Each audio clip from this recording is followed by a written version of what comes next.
इलाके में इस वक्त स्थिति क्या है? आप बता रहे हैं कि मामला काबू में है, स्थिति शांतिपूर्ण है।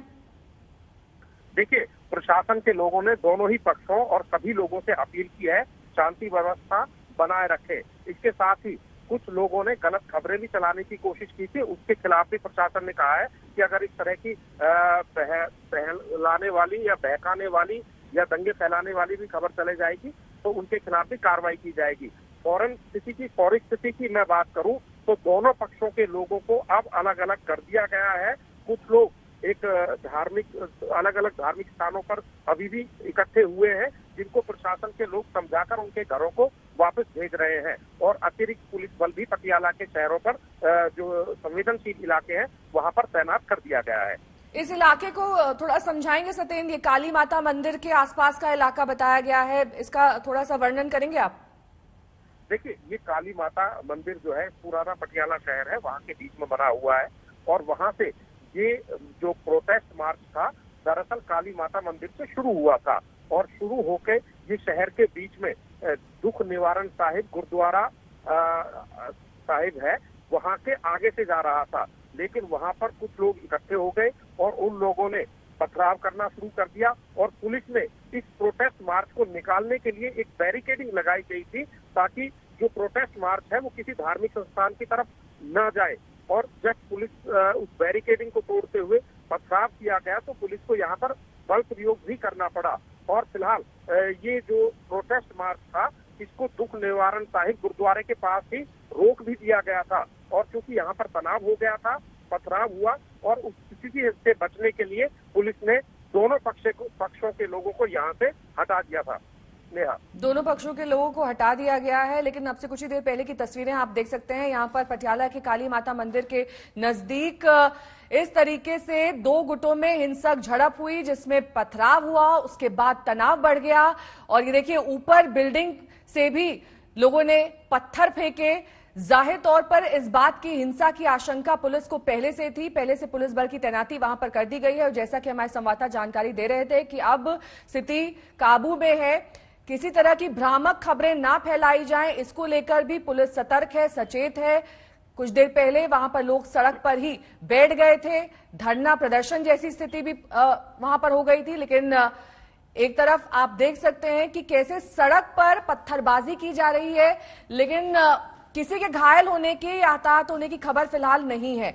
लेकिन पंजाब के पटियाला में इस वक्त इस पूरे इलाके में स्थिति तनावपूर्ण बनी हुई है और ये पहले से ही जानकारी दे दी गई थी कि वहां पर इस तरह के तनावपूर्ण माहौल हो सकता है क्योंकि खालिस्तान के जो समर्थक हैं, खालिस्तान के जो विरोधी हैं, वो दोनों पक्ष यहां पर सुबह जमा होंगे।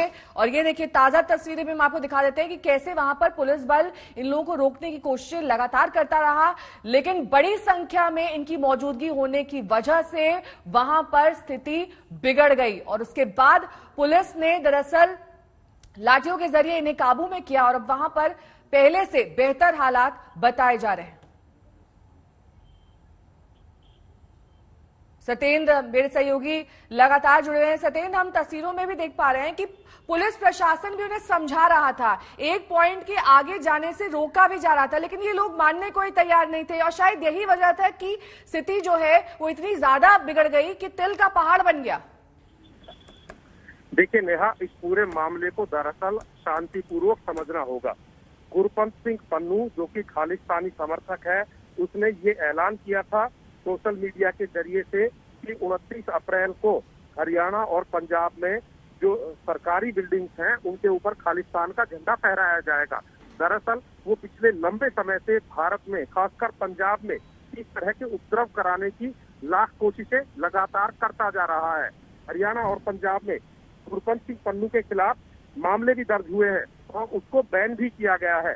और जिस तरह का अब ये यहाँ पर वारदात हुई है, लग ऐसा रहा है कि गुरपंत पन्नू के जो मंसूबे हैं वो कहीं ना कहीं कामयाब होते हुए नजर आ रहे हैं, क्योंकि धार्मिक किसी भी मामले को अगर धार्मिक रंग देंगे तो वो कहीं ना कहीं भड़क जाता है। और ये जो ताजा मुद्दा है, जैसा कि मैंने शुरुआती दौर से ही बताया कि गुरपंत सिंह पन्नू के इस बयान का विरोध किया जा रहा था और शिवसेना के एक नेता ने फेसबुक पर पूरी पोस्ट डाली थी, वीडियो डाली थी और उन्होंने ये कहा था कि खालिस्तान का हम विरोध करते हैं। लेकिन इसको दूसरे समुदाय के लोगों ने खालिस्तान का विरोध था उसको अपने धर्म के साथ जोड़ लिया, ऐसा लग रहा है। और यहाँ पर जो तनाव हुआ है उसकी मूल वजह भी यही है। फिलहाल पुलिस ने दोनों पक्षों के लोगों से, जो धार्मिक नेता हैं, धर्म के मुखिया हैं, उनको लेकर बातचीत भी की जा रही है और दोनों ही पक्षों के लोगों को समझाने बुझाने का काम भी किया जा रहा है। और फिलहाल की अगर स्थिति मैं बताऊं तो दोनों पक्षों के लोगों को, चाहे वो दुख निवारण साहिब गुरुद्वारा हो या फिर काली माता मंदिर हो, वहां पर इन दोनों पक्षों के लोगों को रोक दिया गया है और इनसे वापस अपने घरों में जाने की अपील की जा रही है। सुरक्षा के लिहाज से, एहतियात के लिहाज से अतिरिक्त पुलिस बल बुला लिया गया है, उसको तैनात किया गया है। लेकिन जिस तरह का ये माहौल बना हुआ है, लग ऐसा रहा है कि लोग धर्म की आड़ में किसी ना किसी तरह का उपद्रव यहाँ पर फैलाना चाहते हैं। और पंजाब खासकर क्योंकि बॉर्डर स्टेट है, पाकिस्तान से लगता हुआ है और यहाँ पर पिछले लंबे समय से आप देखें बड़ी संख्या में, बड़ी मात्रा में पाकिस्तान से नशे और हथियारों की खेप लगातार पहुंचाई जा रही है। चाहे चुनावों से पहले का मामला हो या चुनावों के बाद, पाकिस्तान की तरफ से आईएसआई लगातार ये कोशिश करती रहती है कि किसी भी तरीके से पंजाब में उपद्रव या फिर तनाव का माहौल पैदा किया जा सके। हालांकि गुरपंत सिंह पन्नू आईएसआई का एजेंट है, इसमें किसी तरह का कोई शक नहीं है। भारत में उसको बैन किया गया है, उसके खिलाफ कई मामले हैं और वो लगातार यही कोशिश करता रहता है कि किसी भी मामले से इस धार्मिक भाईचारे और सौहार्द को बिगाड़ा जा सके। ठीक है, धार्मिक सौहार्द बिगाड़ने के इंटेंशन से ये सब कुछ किया जा रहा है।